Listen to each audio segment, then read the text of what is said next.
Thank you all who sent in questions for the Tuesday Q&A. Remember, guys, I do Q&As every Tuesday and Friday on my channel. If you guys want your answers question, description box is down below with all the details on how you can send me questions for the next Q&A. Let's get started with this one. Snowdrop asks, would you rather slap Randy Orton or become a brony? I would rather become a brony. I don't even know what the fuck a brony is.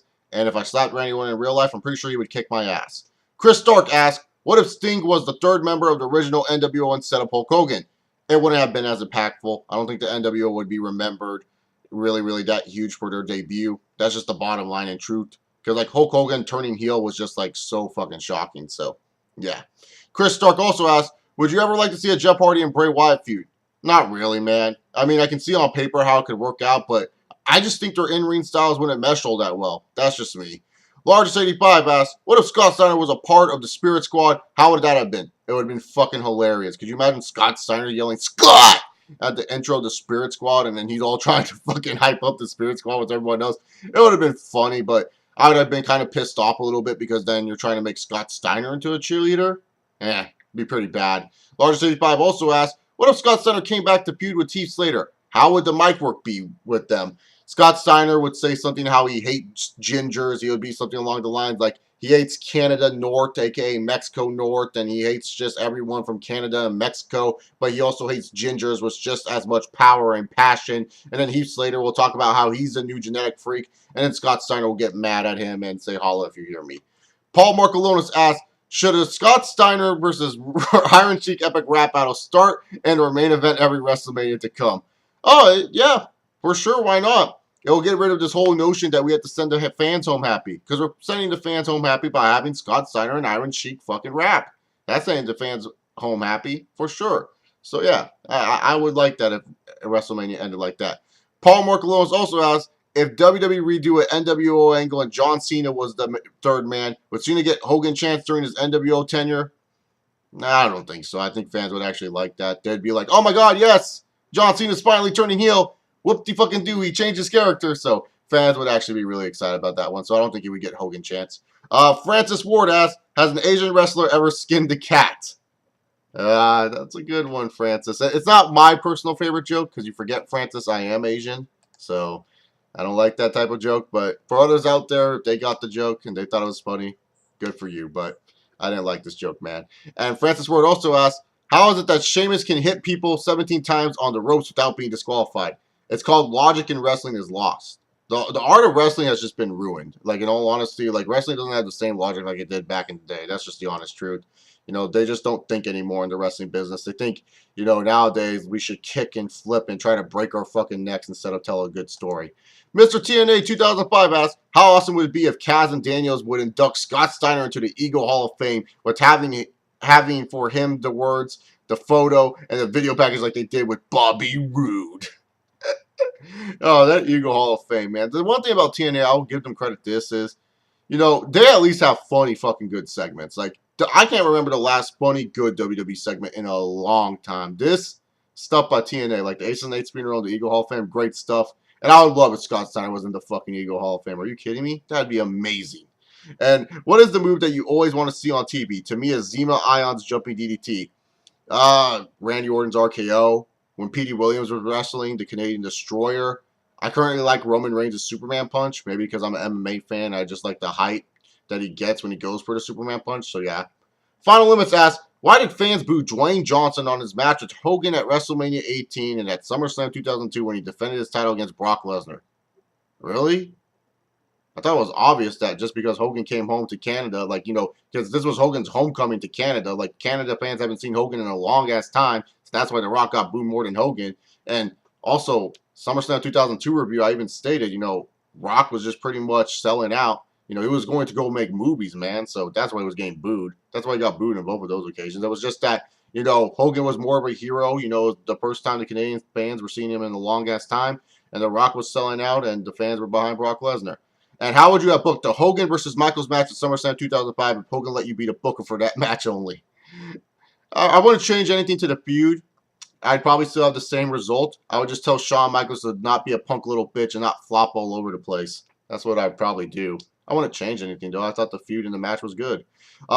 Laced Up Graveyard asks, what if Scott Steiner was the host of Tough Enough instead of Stone Cold Steve Austin?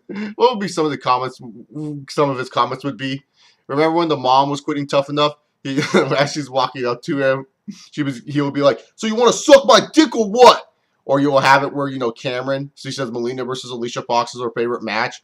And then later on, she's like, who? Because Scott Steiner will be like, who are those two damn dumb broads? I don't know who they are. They don't suck my dick. Fuck them. Fuck you. You out of my league. Get out of my gym. Get my bags. Like something like that. Those are some of the reactions he would have. And who would Scott Steiner choose to be the winner? I bet you would still choose Andy. I think like the WWE was really high on Andy Levine. Too bad he's no longer with the company. And how would you react if a Chicago Raw CM Punk music hits and it has a huge pop, but then Scott Steiner comes out dressed like Punk and he cuts a promo saying how CM Punk is a skinny fat ass? I would like that, man. I think my reaction would be I would be the only one laughing and marking out for it, while the rest of the internet will be like, this is bullshit. We were expecting our hero, CM Punk. And I'll just be laughing because I'll be like, fuck you. Scott Steiner is way more entertaining than CM Punk. That's just me. I find Scott Steiner 10 times more entertaining than CM Punk. CM Punk's just too serious all the time. Like, I'm the best in the world. I gotta prove why I'm the best. And it's like, Scott Steiner, he's funny at least. Ferris Kenny 221 asks, what do you think about Perry Saturn and Moppy? Fuck Moppy. I like Perry Saturn as a wrestler. He was a really good wrestler. Just always got stuck with shit gimmicks. That's just my personal opinion. Never a main eventer, but a good mid-carder for the company. And what do you think about Muhammad Hassan ever becoming one of the main guys for the company, or would he be gone in 3 to 4 years? He had a potential to be a top heel for the company. I don't think gone in 3 to 4 years, but he definitely had the potential to be a top guy of the company for sure. I think he did.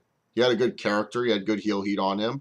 He was definitely a good wrestler. So yeah, I think he could do well. Reed19 asks, what if Scott Steiner was in the Expendables 4 and helped them fight an army of fat asses? It'd be the first Expendables that I watch. That's just the bottom line. I've never watched the Expendables before, just being honest.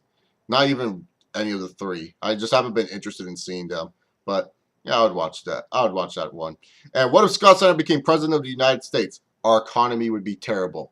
I would still vote for him just because it's fucking Scott Steiner. But the United States of America will be driven down to the ground, man. I love Scott Steiner as a wrestler, man. But as a politician and as the president of the United States, I don't think I would go that far for Scott Steiner, man. I just don't think I would go that far. Final limit. Bubblegum flavored steroids asks, what if the same exact roster from today was around in WWE in 2003-2004? Do you think that in 2013 and 2014 they would still be around in the present roster, or would we have a complete new roster with the exception of a few superstars being in the WWE? Using Triple H words there. We would still see some of the same guys. Probably not the Cena, Orton, Bryans of the worlds, because they would be up there in the 30s. Probably no Sheamus, no Kofi. So just take out some of the guys right now that are mid-carders and main eventers. Replace them with Roman Reigns, Dean Ambrose, Seth Rollins, Cesaro, Bray Wyatt. Maybe not Cesaro. I can see Cesaro like only lasting like 6 years in the company. Like I can only see him lasting like till like 2009 before he goes off to sign with TNA or something and they make him world champion. If I was using it with this timeline, but yeah, you could expect to see some of the guys still sticking around because this is a young roster for the WWE, so they definitely have something going for them with that. We would definitely have a better Divas division. Could you imagine? Shit, Paige would be in her prime. Emma would be in her prime. Fucking Charlotte would be past her prime, but she could still go in the ring. You would have fucking Sasha Banks in her prime. Like, goddamn, Bayley in her prime. Shit, dude. The Divas roster would be sick. Tag team roster would still kind of be lackluster. I don't know. Maybe they could have gotten new tag teams like a Red Dragon or Young Bucks were around. So, who knows? But it'd be still a pretty solid roster. I wouldn't say it would be a great one, though. Why do you look so much slimmer and built on your Twitter profile picture? And were you in college football back then? Never played college ball, and that was my senior year in high school. Sharora Horror asks, what if Scott Steiner joined the NFL and became a top player? He would be the most interesting NFL player. I'll say this about NFL players. They're boring as hell. NFL players are so damn boring. The best NFL player right now when it comes down to interviews is Greg Hardy. Like, I don't know if you guys watch NFL. I'm pretty sure most of you guys don't. But, when it comes down to the NFL on Sunday Night Football, they have these stupid little intros. So it'll be like Tom Brady, Michigan. Like, they will have the players say their name and the college that they went to.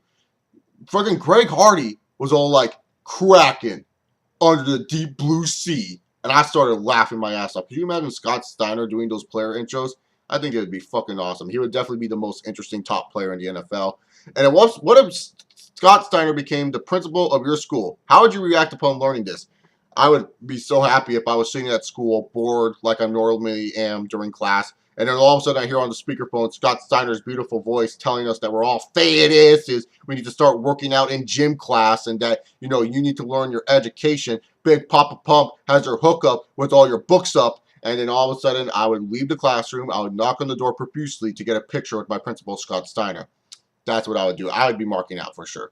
Lito Gino asks, Q&A, what did you think of Rick Steiner? Very underrated wrestler. You know, he was never a guy that would be a main eventer. I wouldn't even say a strong mid-carder, but definitely when you look at his in-ring skills and what he brought to the table as a tag team wrestler, very underrated. And what if the Steiner brothers return to the WWE to feud with the Usos? Jesus, that would be actually a good idea, Lino Gino, because heaven forbid the Usos need to beat a credible tag team. Hey, WWE, why don't you go fucking try to get the Dudley Boys? Oh, no, they're too old. Oh, what about Scott Steiner and Rick Steiner? They're too old. Like, fuck off, WWE. You know your tag team division sucks. No one's taking the damn Usos seriously. They've had those belts for how fucking long? And people don't even treat them like a serious tag team. And they fucking face the fucking Dudley Boys or the Steiner brothers or hell, even like the Hardys. We would take them seriously. That's why Brian Kendrick and Paul London, you know, a lot of people like them more because don't you remember during their tag team title reign WWE? What did you do? Oh yeah, you had them face the Hardys. This is why this company is so stupid sometimes, man. But I would love a Steiner Brothers versus Usos feud. It would help the Usos a lot. Lona Low asked, do you think Umaga should have gotten a gimmick change in WWE? Oh, yeah, absolutely. Like what you could have done in 2009 is you could have made him a part of the Straightest Society. Why not? It would have made sense. You know, Umaga was stuck in the face paint the Samoan way, you know, doing whatever Samoans do, you know, passing the pipe around during little Samoan tribal meetings, and then all of a sudden CM Punk got him off of that, and now he's Jamal or something again. I think that would have been cool. And if Umaga was still alive and in the WWE, how do you think he would be booked today? Oh, uh, he probably would have been a part of Tons of Funk with Sweet Tea and Brodus Clay, and they would have had a bunch of six-man tag matches with the three-man band. Yeah, that's what definitely happened if Umaga was still in the WWE. Oh, that's just sad to think about. Randy Bassetti asks, Q&A, what did you think of when Brock Lesnar didn't speak in 2004 before he faced The Rock? I didn't really care.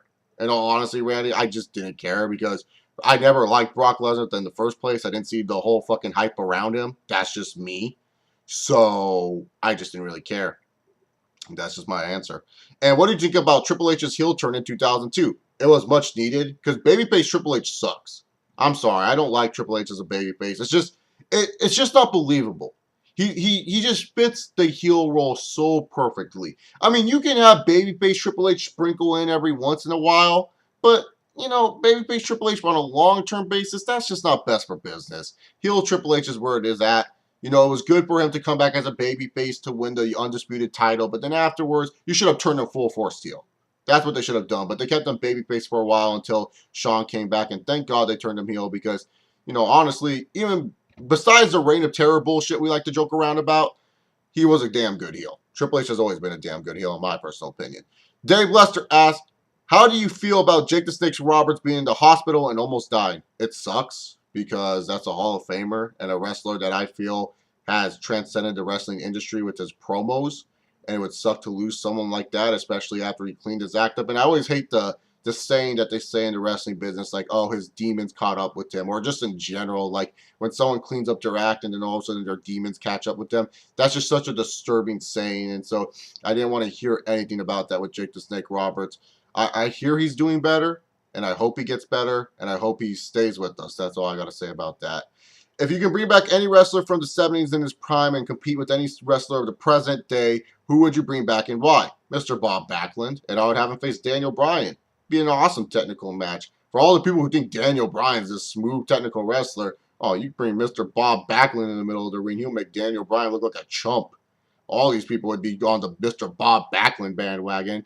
You know, that's the funny thing. Like, so many people love, like, Daniel Bryan and Chris Benoit and Kurt Angle and all those other guys. It's like, do y'all love Mr. Bob Backlund? Because he was way better as a technical wrestler than all of those guys, man. Just saying. But yeah, it'd be Mr. Bob Backlund to take on Daniel Bryan in like a submission match. That'd be pretty damn cool. I love Watermelon 525 asks, what happened to Brad Maddox? He's stuck in a cave somewhere? I don't know. Who cares? He's useless. And when did you think the WWE will have a decent to good episode of Raw again? Ooh, good question. I will say after Hell in a Cell. Like the show after Hell in a Cell, it's going to be before Survivor Series. I don't think there's a good Monday Night Football game going on that night, so they might be lucky. And I actually think they'll do something well with it. So yeah, I'll say after Hell in a Cell. I don't know why I think after Hell in a Cell. It's just a guess. Pialto Nilton asks, what if Fandango or Adam Rose wins the 2015 Royal Rumble? I'll stop watching the company. That's just my opinion on it. I wouldn't care. I would just say, wow, these two bums won the Royal Rumble, or one of these bums won the Royal Rumble. I'm done watching wrestling. I'd actually be done watching wrestling as a whole. Yeah, I don't care if TNA is like doing like barbed wire massacre matches. I would just be done. I would just be like, nope, the wrestling industry is dead to me. So that's what would happen. Thoughts on Disco Inferno? Never really cared for the dude, but I always liked that he was happy to be a part of the wrestling business. So that's cool with me. You know, I don't really care for him as a performer, but I did like that, you know, I hear good things about him, that he was just happy to be there and he tried his hardest every time going out there. So that's all you can ask for a guy. Little Fish asks, out of all the child stars, who do you think is the most successful and least successful? I have one for most successful and two for least successful. Most successful, I would say Shia LaBeouf, because you look at what he did with the Transformers series, Disturbia, Indiana Jones. Yeah, those movies weren't good, but he got paid at the end of the day, and you know he made a huge name for himself. I mean, he went from being this goofball kid, Louis Stevens, to fucking some really good characters in some movies. So yeah, especially Disturbia. I think that's like one of his more underrated movies. So I would have to say Shia LaBeouf. And then the two that I would say, two child stars that, kind of have been least successful, I would say Mary-Kate and Ashley Olsen, because once they turned into teenagers, they just dropped off the face of the earth. And then I would also have to say Amanda Bynes, because you thought Amanda Bynes, she was going to be like the next big thing when it came to women actresses. And then all of a sudden, she just randomly retired. She was gone from the face of the earth, and then she went batshit psycho. So those would be my two least successful when it comes down to it. And what Disney Channel movies do you like and dislike? I'll give you one that I like a lot, and it's my personal favorite, Smart House. If you remember that one's my favorite. That one always kind of gets me into heartstrings because I felt bad for the house that it was just trying to be the mom of the family, and it was just trying to do its best for everyone. So I really did feel bad for the house. So I remember crying a lot during that movie.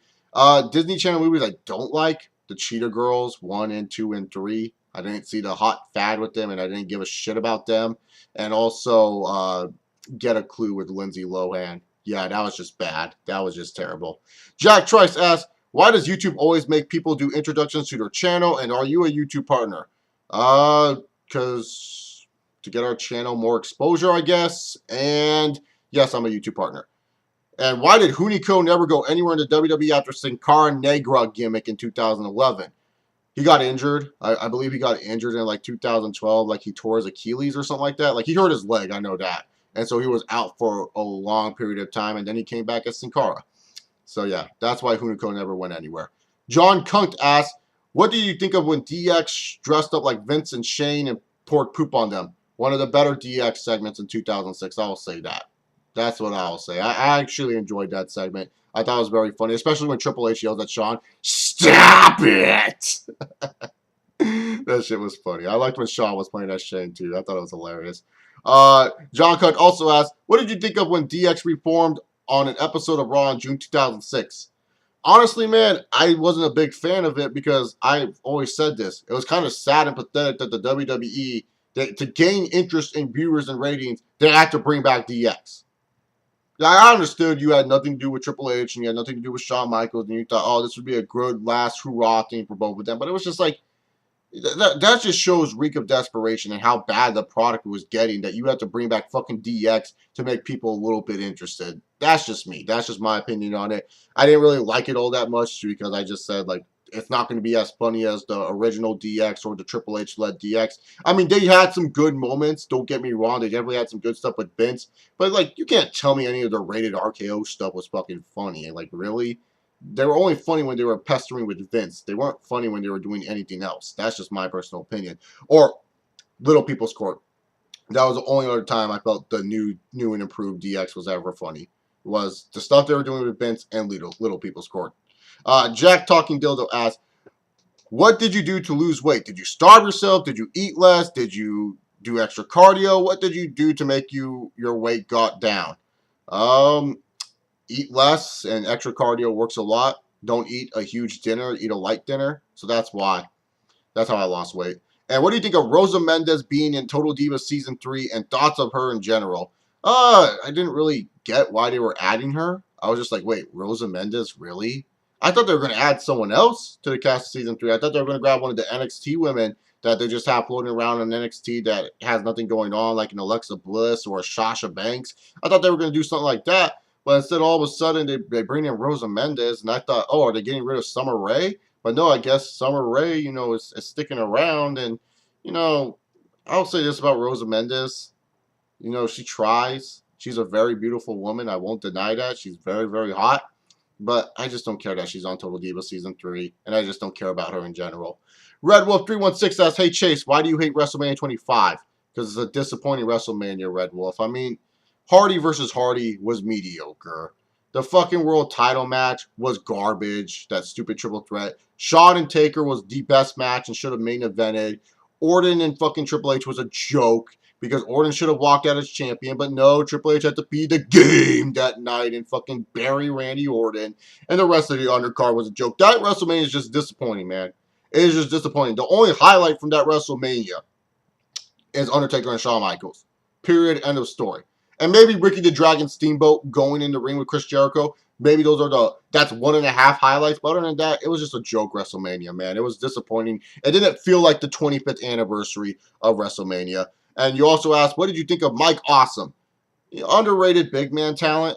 I just felt that he was a little bit too stiff in the ring sometimes and maybe a little bit too dangerous. That's just my personal opinion on it. Because, I don't think a lot of guys would want to work with Mike Awesome. I know I would if I was working for a wrestling company. They told me I was going to work with Mike Awesome, I'd be like, nah. But yeah, I think he was very underrated talent. I just feel like his in-ring style couldn't fit with everyone.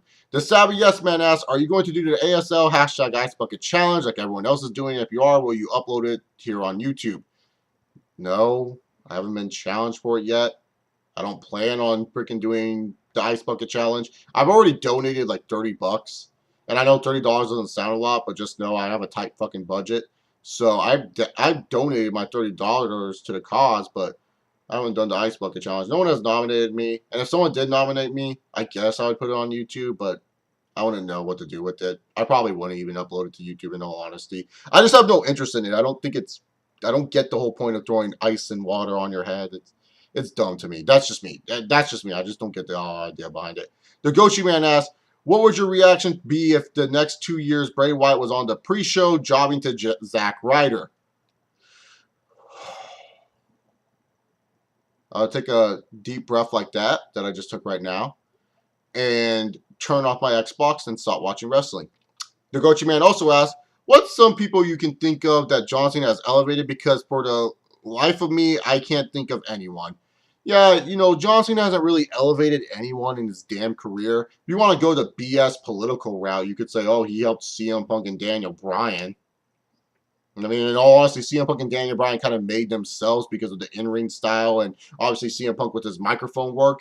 They kind of made themselves, and yes, they had good matches with Cena to win the title off of him, but it wasn't like Cena elevated them and made them into bigger stars at the end of the day, Like Daniel Bryan was on his way of becoming a big star, and CM Punk, he became a big star with his mic work. And he was already considered a star because he held, 2 or 3 world titles before facing Cena at Money in the Bank. So I don't think he's really helped elevate anyone. But if you want to go to the BS political route, that could be, one thing you could say. Joe Juicy asked, what would your reaction be if John Cena was caught on footage giving Vince McMahon a blowjob?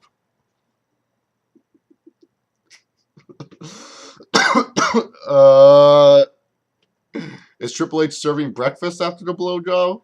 That's the only question I have, man. For some reason, I would actually watch that shit just to see if Triple H would serve breakfast. And I wouldn't be surprised, in all honesty. I'd just be like, no wonder why Cena's on top. He's giving Vince head. Jake Loomis asked, who is one wrestler you would like to see come back for one last run in the WWE?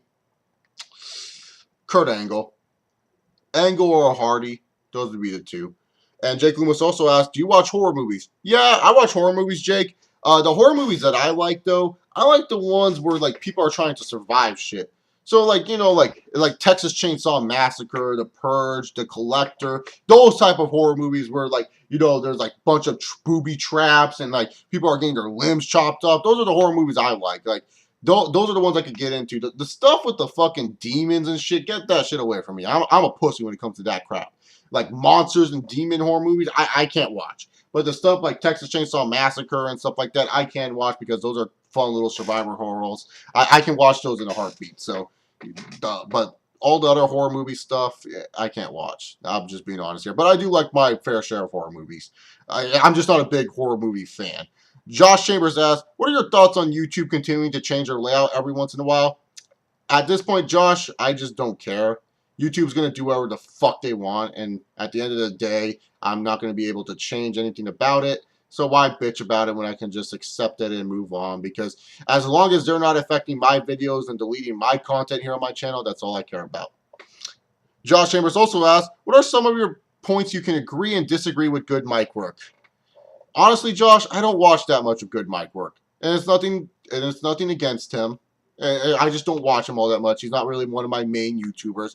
The one point I will say I agree with him with is that some wrestling fans can be a little bit too harsh on John Cena. And what I mean is, like, they overreact about everything this motherfucker does. Because I guarantee you, if we had Twitter in the Attitude Era, half of you motherfuckers would be freaking out the night Stone Cold beat Kane after one night winning the title. Or you guys would be freaking out about the finger poke of doom and all that other stuff. Like, you know, John Cena, he's done some stupid shit in the WWE, and the WWE has forced John Cena down our fucking throats, and they made him look like a Superman. But, you know, there's been some bad stuff in the past, man. There's been some bad stuff in the past that would have just made you freak out just as more as John Cena wins a random world title. So that's really the only point I can agree with them on. So that people should kind of calm down a little bit about John Cena winning shit. You should expect it by now that John Cena's going to fucking win shit.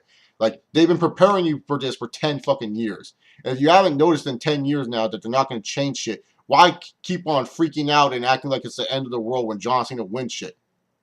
Seriously, why? Well, you've gone on here and ranted about it before or said something that you're never going to watch again. But at the end of the day, it doesn't matter because somehow, some way, people do watch again. So I'm just saying, like, you know, when it comes down to it, some people just need to calm down a little bit with Cena. You should expect it coming by now. Greg Toomer asked, do you think Chyna would have been a believable WWF champion? Nope. Sorry. I just don't really feel like she would have worked as WWF champion. She would have be like a one-day title reign. She would probably drop it at a house show too to like Stone Cold. Probably.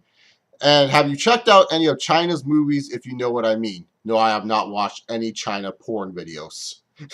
So no, man. Mr. Juicy asks, in your opinion, who's the funniest ranter in the IWC? That's a good one. There's actually, I'll give you two. I like the Smart Busters. They're really funny. I don't agree with everything they say in the reviews, but I really find their stuff really fucking funny. They're easy to fucking watch. Like, they can upload a 30-minute Raw review, and I can hit that play button and just enjoy myself with them ranting about Raw. And like I said, for me, when I watch IWCers or other YouTubers, I don't necessarily have to agree with them. As long as you entertain me, that's all that matters at the end of the day. If you can entertain me forever how long your video is, that's good on you. And so I really do like the Smart Busters. I really think they're funny. They do a really good job with their impressions and all that other stuff. So they're a good job with ranting. And also the Schlug Daddy. Those would be the two that I would say are the funniest ranters. Mr. Juicy asks, what do you think of Wrestling Jesus in the YWC? It's all right. I don't know what his new channel is. Keeps making one every week, so. But he's all right. I think he's lost some of his steam that he's had back in the old days. But he's all right. The Real Heel asks, at what time did you feel TNA was better than the WWE? 2006 through 2007. That's just my honest opinion. I thought TNA was doing way better stuff than WWE. The Real Heel also asks, and you think too many people have kicked out of Kurt Angle's Angle Slam? Yeah, but here's the thing, Real Heel. The Angle Slam, you know, it's not really supposed to be Kurt's main finisher. The ankle lock is his main finisher. So it's fine when people kick out the angle slam. It's just a good way to make a person look strong at the end of the day. Because all that matters is if that person survives the ankle lock or taps out to the ankle lock. The angle slam, it's more of just a move for Kurt to have. Because, like, let's face it, Kurt's not the tallest guy in the world. The angle slam looks like a legit move that looks like it can hurt people. It doesn't need to finish the matches. It's just a good move where it's like, oh, that's one of Kurt's signature moves. That's one of his high-impact moves. He can win with that move, but if he doesn't win, it's not a big deal. Jay Walker asks, what year did you feel when the Knockouts division was at its best and better than the Divas division? Ooh. That's a good one. You know, I would have to say from the years of 2008 through 2011, I felt the Knockouts division was really, really good. For 3 straight years, I thought they were better than the Divas division. Like, the only diva I cared at that point was Maurice. And that was just it. The Knockouts division, they had a lot of women I cared about. And Jay Walker also asked, if WCW was never made the mistakes that they've made, how long would you have seen them in the Monday Night Wars lasting?